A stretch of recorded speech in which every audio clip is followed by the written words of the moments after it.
pasteur, et puis tu appelles les gens, et puis les réunions, ça va se tenir dans ton église. Non, il y a un siège. Il y a un siège. Parti politique pour changer le... Non, autrement, parce que on a laissé beaucoup de temps aux rosicruciens, aux francs-maçons.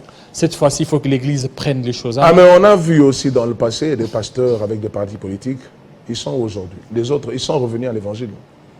À ce moment-là, ils étaient forts. Vous connaissez tant d'autres. Ils étaient même des députés. Oui, à ce moment, ils disent qu'ils n'étaient pas nombreux, ils n'étaient pas soutenus. Comme par exemple au niveau de l'Assemblée nationale, ils n'étaient pas 10. Mais actuellement, si au niveau de l'Assemblée nationale, il y a au moins 150 ou 200 pasteurs ou 200 chrétiens, les choses peuvent changer. Ils peuvent voter des lois en faveur des églises. Nous connaissons la politique dans notre pays. Il ne faut pas se voiler de face. Nous connaissons la politique. Mais les chrétiens peuvent... J'ai rencontré un homme hier, c'est un major, il me l'a dit, il m'a dit, moi j'ai mal quand vous faites de telles choses. Des pasteurs, vous êtes dans la politique. Il a dit des choses qui m'ont beaucoup choqué, le major Blaise. Dieu, c'est un Dieu de qualité et non de quantité. Il a dit à Gédéon, amenez tous ces gens dans l'eau, dans la rivière, tu vas regarder la façon dont ils vont boire de l'eau. Ceux qui ont bu de l'eau comme des vaillants, il les a mis de côté, ils étaient minoritaires. Vous pouvez être 200, 300, même 400 au sein de l'Assemblée nationale.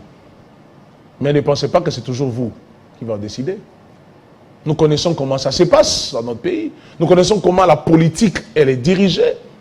Papa, vous voulez me dire que tous ceux qui sont là-bas, ils ne viennent pas dans nos églises? Ce sont des enfants des églises, non? On les enseigne, non? Mais regarde ce qu'ils font. Regarde ce qu'ils sont en train de faire aujourd'hui. Le problème, ce n'est pas d'être pasteur, c'est là. Vous voulez me dire, Jean-David, de tous ceux qui sont à l'église, à l'Assemblée nationale, là, ou bien au Sénat, ou bien dans la politique, ils ne sont pas des chrétiens? La plupart, c'est ça. 90% sont des chrétiens. Mais regarde ce qu'ils font. Il faut être clair. Il faut savoir dissocier les choses. Laissez Dieu la faire de choses de Dieu et faire autre chose.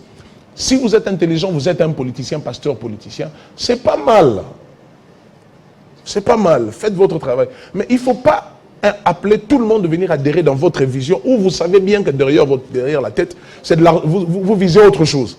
Vous visez autre chose. Demain, peut-être vous allez postuler pour devenir, je ne sais pas moi, tel. Vous voulez que ces gens-là. Et puis, regardez, vous voyez ce que vous avez dit là.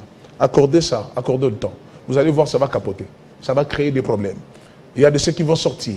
Pourquoi? Parce que les gens ne vont pas comprendre réellement la vraie vision. Et ceux qui ont le Saint-Esprit, ils comprendront que cette chose n'est pas de Dieu. Moi, je ne sais pas, il s'agit de qui vous parlez, mais si tel est comme ça, ceux qui vont aller, ils n'ont qu'à aller.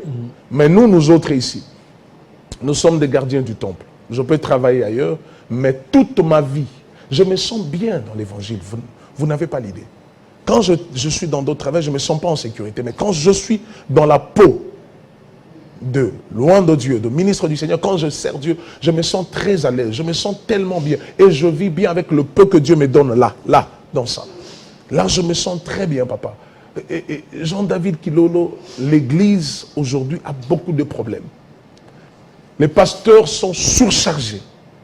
Tu termines à prêcher, tu entres au bureau, tu as béni l'église, mais dès que tu entres au bureau, les fidèles te suivent aussi là-bas.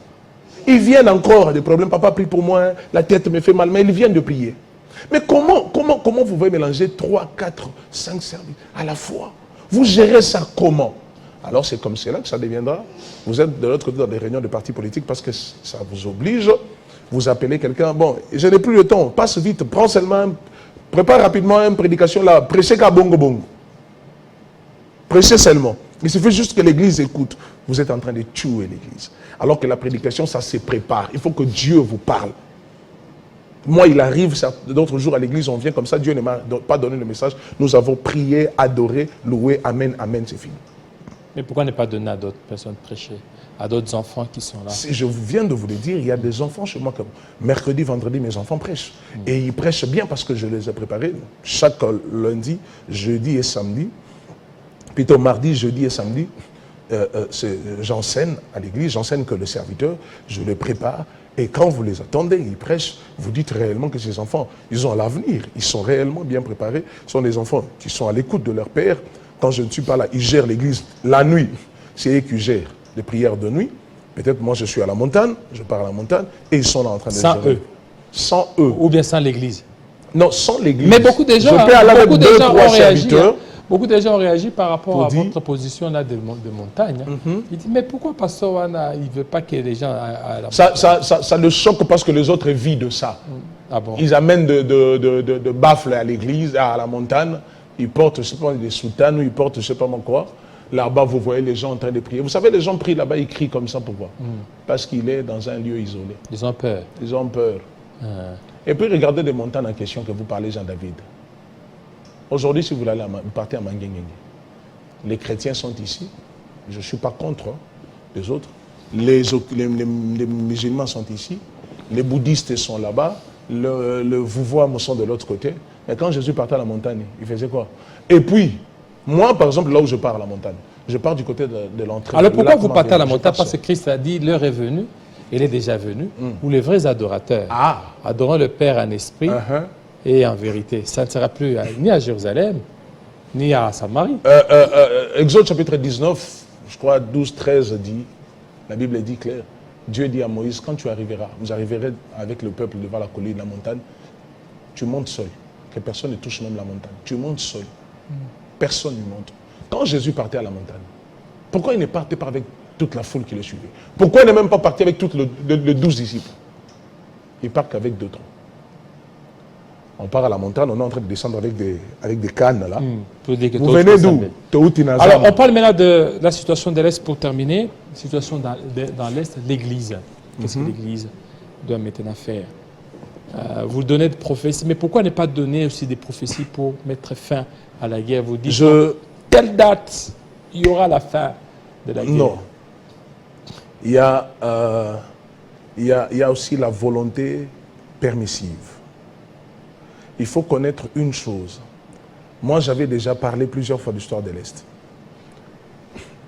On doit organiser, peut-être on n'a pas assez peut-être de moyens, il faut organiser des programmes, des prières, de prendre la possession de l'Est. Les hommes de Dieu se réunissent. Ça, Dieu m'en avait dit. Mais oui, mais il y a des prières qui ont été organisées au niveau des stades des martyrs. Il faut arrêter. Stade des martyrs, je veux. Quel genre de prière? Où toutes 9 ou 8 confessions religieuses sont arrivées là-bas pour prier quel Dieu? Mais priez les Dieu. Quel Dieu? Nous réveille, nous prions au nom de Jésus-Christ. Notre signature, c'est au nom de Jésus-Christ. Vous avez refusé parce qu'on ne vous a pas contacté ou comment? Non. Ou bien on ne vous a pas donné l'argent? On n'était pas... Parce que la plupart de ceux qui sont là, on leur donne quelque chose. Ceux-là, quand on leur donne quelque chose, c'est leur affaire. Si je voulais, je pouvais aller sans. L'entrée était gratuite. Donc, maintenant, vous êtes contre la prière qui a été faite au sein des martyrs? J'étais devant ma télé en train de rire. Rire comment? Oui. Mais ils priaient pour l'Est. Qui? Pour l'Est. Ils priaient pour l'Est et ils priaient qui? Non, mais ça, c'est la diversité des religions. Écoutez. Et nous sommes un pays laïque, il faut appeler tout le monde. Et puis mais quand on parle de cette laïcité-là, moi, je ne sais pas quand les gens parlent de son pays laïque, ça signifie quoi? Ça, c'est notre débat qu'on peut parler de fois. Écoutez, dans la Bible, Jonas a fui la mission de Dieu. Il se retrouve dans le bateau. Quand le bateau a commencé à bouger, le capitaine dit que tout le monde prie son Dieu. OK? Que tout le monde prie son Dieu, afin que Dieu, qu'on connaît la paix, parce qu'on commence même à perdre des marchandises et tout et tout. Mais Jonas les concernait. La Bible dit, il est descendu en bas, il est allé dormir. Pourquoi? Parce qu'il connaissait, il savait que c'est lui qui était les concernés. C'est lui le problème. Ah, vous voulez dire quoi par rapport à l'Est? Et quand ils sont allés réveiller Jonas, Jonas a dit non, tout ce que vous faites là, c'est rien, c'est moi le problème. Prenez-moi, jetez-moi. C'est-à-dire qu'il n'y avait qu'un seul Dieu qui pouvait mettre fin à tout ça. C'était le Dieu de Jonas. Ce n'était pas d'autres dieux. Mais vous êtes plus de 8 confessions religieuses. Il n'y a qu'une seule confession qui croit en Jésus-Christ, comme Dieu. Et vous êtes allé prier que Dieu. Quel est le Dieu qui va vous exaucer? Alors pour vous, il fallait seulement que les églises... Il fallait seulement les églises du réveil. Seulement? Oui. Pour aller invoquer que Jésus-Christ, le roi de rois, le Seigneur de seigneurs. Mais là... Et puis cette prière-là pour l'Est, ça ne se fera pas au stade des martyrs. Ça se fera où? Non, ça ne se fera pas que ça. Si ceux qui peuvent faire les stades des martyrs, d'accord. Mais pour l'Est, il faut des prières là-bas. Les hommes de Dieu s'organisent, oui. On va les tuer là-bas. Hein? On va vous tuer si vous allez. On ne va pas nous tuer. À Beni, là-bas, vous allez. Vous connaissez quoi? Là où moi je pars à la montagne, s'il fait déjà 18 heures, c'est comme s'il fait déjà minuit. J'ai rencontré, j'ai vu de serpents, de très oui, gros mais serpents. là-bas, c'est de l'insécurité. Vous allez rencontrer les ADEF. Vous allez rencontrer les si Dieu nous autorise d'y aller. Moi, je n'ai pas dit que la guerre finira que par la prière. Non, il faut que nos militaires qui sont au front, à qui nous prions, de temps en temps, je prie pour nos militaires qui sont au front, que Dieu leur protège, que Dieu leur donne la force. Mais je ne fais pas de bruit. Pourquoi aujourd'hui, si vous voulez faire quelque chose pour le pays, il faut alerter tout le monde pour que la politique attende, pour qu'on vous appelle, on vous donne de l'argent? Pourquoi? Vous ne pouvez pas faire ça en secret, vous pouvez faire ça en cachette pour que Dieu, la Bible dit, votre Dieu qui voit dans le secret, vous le rendra. Pourquoi nous commençons à faire aujourd'hui l'évangile spectaculaire? Pour montrer au peuple, pour montrer aux gens. Restez dans le coin où vous êtes. Le Seigneur va vous exaucer. À l'Est, il faut que les hommes de Dieu se réunissent. C'est ceux à qui croient que Dieu est avec eux, ils savent que Dieu est avec eux. On se réunit, on part prendre de possession là-bas. Vous savez, pour prendre Jéricho, il fallait envoyer d'abord les espions, avant que Josué arrive. L'histoire de l'Est, le sang a beaucoup coulé. Il faut réunir, moi je fais appel aux hommes de Dieu, il faut réellement réunir l'Église, et plutôt les hommes de Dieu, organiser des prières, non seulement à Kinshasa, mais même là-bas. Faire des prières pour l'Est. Et je crois que le Seigneur fera quelque chose. Et si on se réunit de dire ce que Dieu nous a dit, et comment faire, c'est comme ça qu'on va trouver la solution. Moi, je ne suis pas, comme venait de dire Jean-David, je suis trop radical, non. Mais dans l'affaire de Dieu, il faut être radical. Donc là, vous demandez, vous voulez qu'on accorde aux églises des réveils une prière seulement pour les églises des réveils, oui, pour l'Est, seulement pour les catholiques, seulement pour les protestants, et ainsi de suite. Oui, on organise peut-être tour partout pour voir quel Dieu qui va agir. Quel Dieu qui agit. Moi, je fais appel à nos aînés, à nos pères, nos pères comme de Général Saunier, de l'apôtre Mutombo et les autres, de Papa Barouti et tout, qui essaient un peu de réfléchir. Donc vous êtes contre l'écuménisme? Tout à fait. Tout à fait. Je suis vraiment contre. La Bible dit, la Bible dit que ton oui soit oui, que ton non soit non. Il ne faut pas dire que non, vous voyez quand même, vous voyez, Dieu comprend quand même. Avec Dieu, il n'y a pas de quand même. Avec Dieu, c'est soit vous prenez tout ou vous prenez rien. Ça, c'est Dieu. Quand tu sers Dieu, il faut rester dans la vérité. On sait que Dieu t'appelle. Dès le premier jour, le jour où vous êtes rencontrés, qu'est-ce qu'il t'a dit? Quand vous avez fait l'alliance, qu'est-ce qu'il t'a dit dans cette... Comment est-ce que tu respectes les accords de l'alliance? Parce que tout homme de Dieu qui a fait l'alliance avec Dieu, il y a des accords. Et il faut respecter le principe de l'alliance. Et si vous respectez ce principe d'alliance, l'Éternel va aller avec vous jusqu'à la fin. Aujourd'hui, regardez des gens comme des papas Nkelani. Regarde l'âge de cet homme-là. Mais Nkelani ici s'élève aujourd'hui en train de prêcher, c'est comme un jeune de 35 ans. Pourquoi? Il a marché avec son Dieu. Dans la vérité, il a gardé l'alliance. Mais ce n'est pas le cas aujourd'hui, notre temps. Nous tous, nous sommes devenus aujourd'hui le sujet des païens, le sujet de ceux qui ne croient pas. Nous, vous voyez des journalistes passent à la télé, les gens passent. Les églises là, les bizamizambi, les vraies églises, c'est catholique. Moi, je vous dis, c'est faux. Voilà, merci. Merci à vous, pasteur. Prophète. Oui, le prophète Daniel. Merci à vous, fidèles téléspectateurs. Permettez-moi une minute, oui, Jean-David.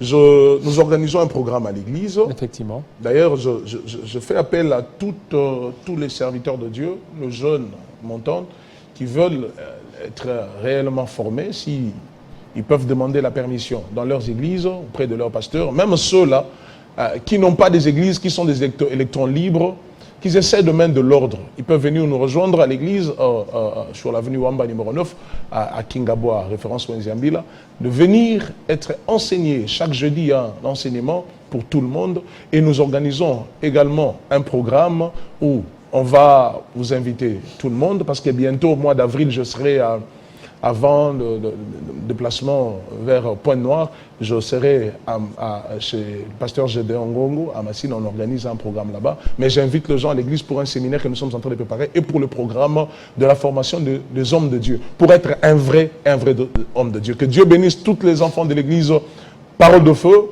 et que le Seigneur bénisse tout le monde et qu'il bénisse notre pays et qu'il bénisse le président de la République et Jean-Marie Kassamba. Merci, merci beaucoup. Ça n'est fini, fidèles téléspectateurs. Dans quelques minutes, ça sera Tamboa qui sera là. Guilain, Tamboa sera là pour terminer avec la Minute Info. Alors, quant à nous, on a fini.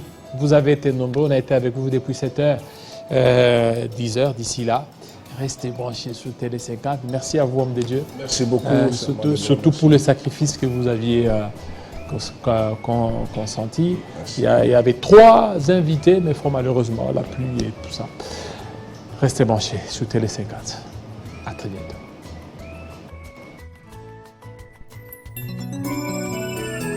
Top de journaliste, Jean-Marie Kassamba.